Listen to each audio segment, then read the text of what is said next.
top 10 Zetas for the month of September. Ladies and gentlemen, it's time for our quarterly update on the top 10 Zeta list. It's not too much changes from a month-to-month basis. I like to do a quarterly update on the top 10 Zetas. And the last time we did a top 10 Zeta list was late May 2018. And thank you guys so much for giving it over 100,000 views, over 3,000 likes. Super happy. These videos are very helpful for you guys, and they're one of my personal favorites to make on that quarterly basis. Let's just get right into it and talk about the top 10 list for this month. And I'm happy to say that number 10 is still going to be the same, and that guy is going to be Finn and his Zeta. Pretty much 80 to 90% of the Zetas we're talking about today are Zetas that transform a faction entirely, get you so much bang for your buck, and can be used in a variety of game modes. And Balance Tactics for Finn Zeta is a good Zeta that's first talk about because it's a very easily accessible character, and before you get Jedi Training Rey, this is very good. Basically, the most important thing here, it does a lot of things, but the most important thing is when you're hitting an enemy with Expose, you're reducing all the cooldowns of Resistance allies by 1, and you're granting them 35% turn meter. And if you're using a Finn lead with the Zeta, you gotta have Poe and you gotta have Resistance Trooper. I call this the Resistance Triumvirate, and not too long ago, I made a video on how on offense, Finn Zeta can beat a Traya-led team. A very good tip for Arena as well as Territory War, since we see a lot of Darth Trayas there. Now, the one caveat to Finn, and the reason why he was this close to being put in the honorable mentions list, which I'll show at the end, is it's not good on defense. Finn Zeta is not good on defense, so don't put him on defense in Territory Wars. Don't put him on defense in Arena. The AI doesn't know how to connect the exposes and keep the train of exposes and turn meter going, so it's not good on defense. So it got very close to being put in the honorable mentions list, but I still think it's good as number 10. But let's move on to number 9, which is going to be a first order character, and that character, once again, from our last list, is going to be Kylo Ren Unmasked. Now, although we don't see too many Kylo Ren Unmasks in Arena, you will see a lot of Kylo Ren Unmasks in Territory Wars, one of the most popular defensive teams out there. But also, once you have the Zeta, the first order can easily clear through a lot of dark side territory battles, and on top of that, he's also very good for phase 4 of the Sith Raid, one of the hardest phases in the Sith Raid, and Kylo Ren Unmasked is known to be one of the best Zetas and having one of the best factions for that phase as well. So this is why I highly recommend this. It transforms the first order entirely, and you can use the first order for a variety of things. And if I had to speculate, I think there might be more first order stuff way into the future, and I think this Zeta is going to have a lot of long-term use as well.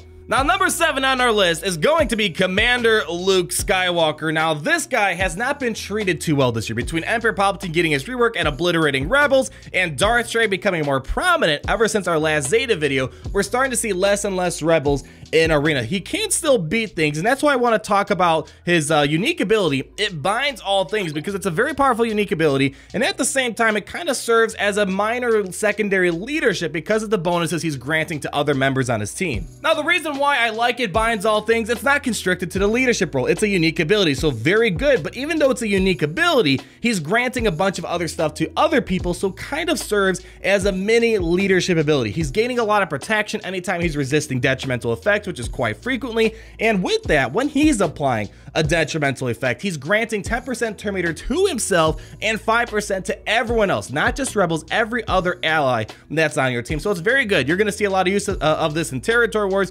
Arena, you don't see as much Commander Luke Skywalker in Arena, but he can beat Emperor Palpatine, and this helps a lot. So your rebel team, or whatever team you're using, gets a lot of opportunities to get more turn meter to overcome whatever enemy you have. Number 7 on our list is BB-8, and if you're running Jedi Training Rey, you gotta have roll with the punches. It seems so simple. When he attacks on a turn, he calls a random resistance ally to assist. Super simple, but when you think of how a resistance team works, whether Jedi Training Rey lead or Finn lead, it's really important. If you have Jedi Training Rey, you're pretty much running this, and think about it. Jedi Training Rey can call BB-8 to assist, and if he's being called to assist, he's attacking out a turn, which means he's calling some other resistance ally to assist. So a lot of opportunities for a lot of damage, extra opportunities to apply expose if he's landing a critical hit under a Jedi Training Rey lead. And if you want, it's very good for the AAT raid, Rancor raid, one of the best Zetas for the Sith raid because he's calling people to assist and he's getting to Illuminated Destiny faster. Resistance is one of the best factions in the Sith raid, and territory wars, light side territory battles, arena,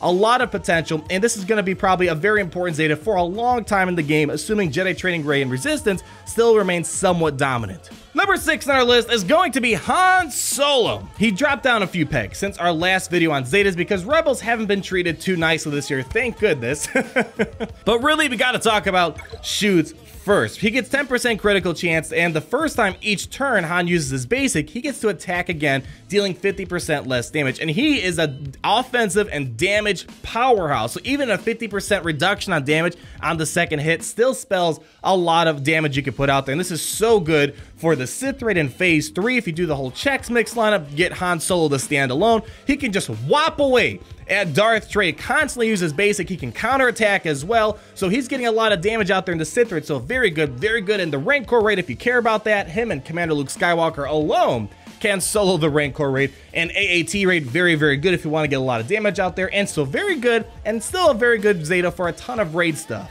Now, Night Sisters have been through a bit of a roller coaster this year, and they went through a variety of changes for the Sith Raid because they were being too good for the Sith Raid. At one point, they could do like 48 million damage in solo Phase 3 and Phase 4. They can't quite do that, but they're still good, and I want to talk about Asajj Ventress and her unique ability, Rampage. The reason why I put Asajj on this list yet again is because there's a heavy focus on being able to do very well in the raid. And if you're looking to do solos for the AAT raid, for example, or put out big damage in the Sith raid, Rampage will help you out a lot because with those variety of raids and other things like dark side territory battles, you're defeating a lot of enemies such as minions or the cannons or some other enemies in dark side territory battles. And every time she's doing so, she's getting 35% turn meter, 15% offense, 15% critical chance, and 5% max health, which is stacking until the end of the encounter. So a ton of bonuses, and pretty much in things like the Sith raid or the AAT raid, as the battle progresses and she takes out a lot of minions or enemies,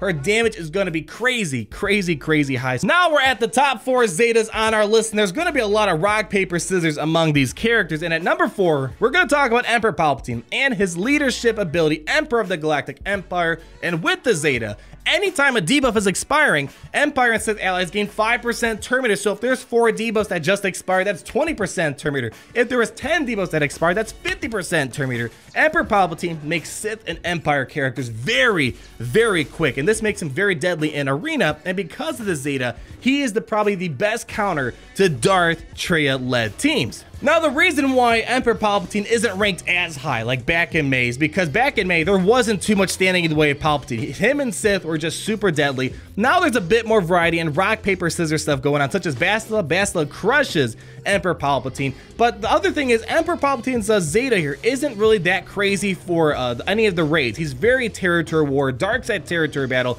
and arena oriented. So you're not going to get too much of this all-around experience in the game, but still one of the most powerful Zetas in arena and territory wars, and it's a Traya lead killer. Now, number 3 is going to be a character that really has a huge bang for your buck potential and transforms a faction entirely. One of the best definitions right here, and that's Bastila. Jedi were pretty much utter garbage before Bastila came out. You couldn't really put together a good Jedi team. Even with Grandmaster Yoda rework, the Jedi still weren't there. Bastila takes them over the edge with the Zeta on her leadership ability, Initiative. Now, the leadership for Initiative is actually really good before the Zeta, but adding the Zeta gives them that one extra thing that makes them super good, and that's because you're getting pre-taunts for tank Jedi such as General Kenobi and Old Man. Very important right there, but here's the really important thing. You get 150% tenacity when there's protection up on your Jedi, and that right there is just enough to make her clobber Emperor Palpatine teams. They can't apply debuffs really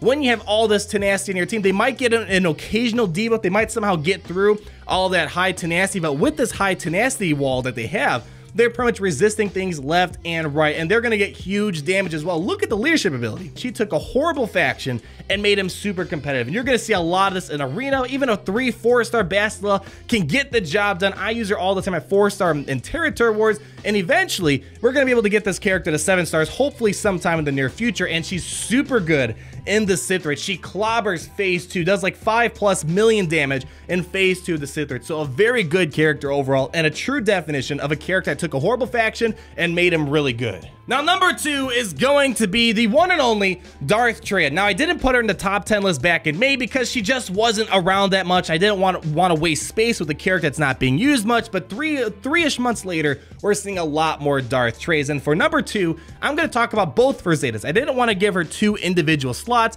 because I want to talk about other characters, but if you are going to Zeta Darth Trazan, the first one you got to look into is Lord of Betrayal, and in my opinion, this is the most overpowered arena and territory war Zeta. This is causing a lot of trouble, and this is going to be a very important Zeta that keeps Sith super relevant in the future. Just because you're a Sith, you can self-cleanse yourself, and yeah, you lose a little bit of health, but if you're using a Palpatine lead or a Darth Trazan lead, a lot of opportunities for Sith to regain that health. Now, we're going to talk about compassion is weakness. Now, overall, the best Sith leader is Emperor Palpatine, in my opinion, but with the introduction of Bastila, I predicted that Palpatine's going to get squeezed out a bit, and in return, to counter all these 3, 4-star, 7-star Bastilas, we're going to see Darth Trazan lead rise because she counters everything about a Bastila-led team. But Palpatine can beat this Darth Trazan team. So you have Bastila beats Palpatine, Palpatine beats Darth Trazan, Trazan beats Bastila. So you got this rock, paper, scissors game going on here. Anytime an enemy's attacking out of turn, they're losing 35% of their max health. That's crazy. If Han Solo attacks out of turn, he's going to attack 2 times.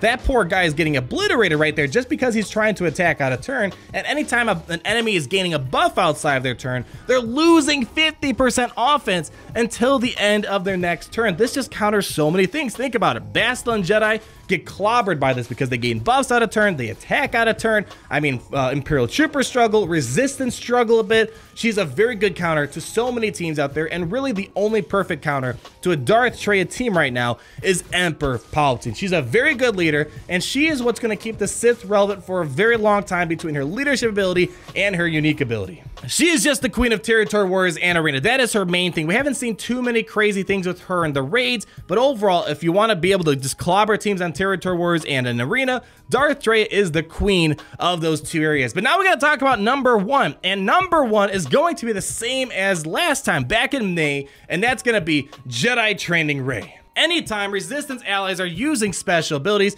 exposed enemies are losing 5% turn meter, which can't be evaded and can't be resisted. That's crazy right there. And when a Resistance ally uses a special ability, if they aren't debuffed, you get to reduce the cooldowns of their abilities by 1. So pretty much, especially when you have BB-8, you're attacking out of turn using special abilities, you're removing turn meter off exposed allies, which is very important for things like the AAT raid and Sith raid, where it's very hard to remove turn meter normally. She makes it so much easier with her unresistible turn meter removal that she has on a variety of abilities here.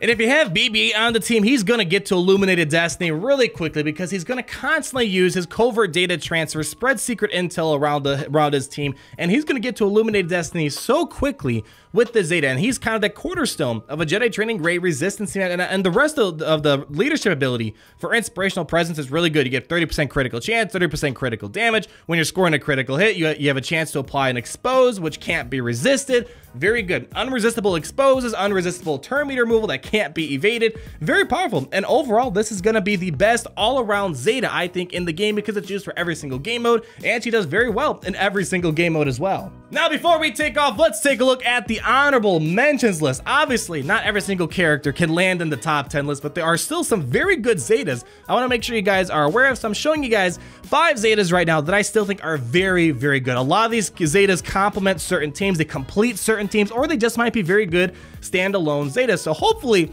this video was helpful. Let me know down below what other characters you think should be in that top 10 list. Would love to hear your thoughts. And if you did enjoy the video, go ahead, leave me a like, comment down below, and subscribe so you're not missing a thing. And until the next video. Party Richter, party Richter. Down, down, down, down. Party Richter, party Richter. Son of a bitch. Party Richter, party Richter. Down, down, down.